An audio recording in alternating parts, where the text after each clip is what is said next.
সব ধর্মের মানুষের সমান অধিকার নিশ্চিতে বৈষম্যহীন বাংলাদেশ করতে চায় জাতীয় নাগরিক পার্টি এনসিপি।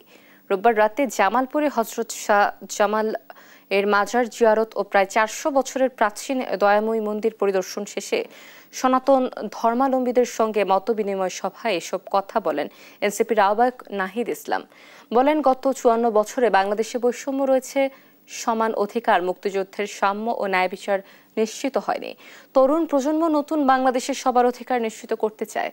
আজ সকালে শহীদ পরিবারের সদস্যদের সঙ্গে সাক্ষাতের পর শহরের গেটপাড় থেকে পদযাত্রা শুরু করবে এনসিপি।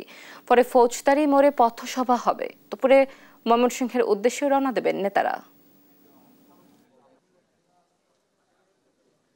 বাংলাদেশের সকল নাগরিকদের জন্য যে আমরা একটি বৈষম্যহীন সকল নাগরিকের একটি সমান অধিকারের বাংলাদেশ করতে চাই, যেখানে প্রত্যেকটা মানুষ তার নাগরিক অধিকার এবং নাগরিক মর্যাদা পাবে।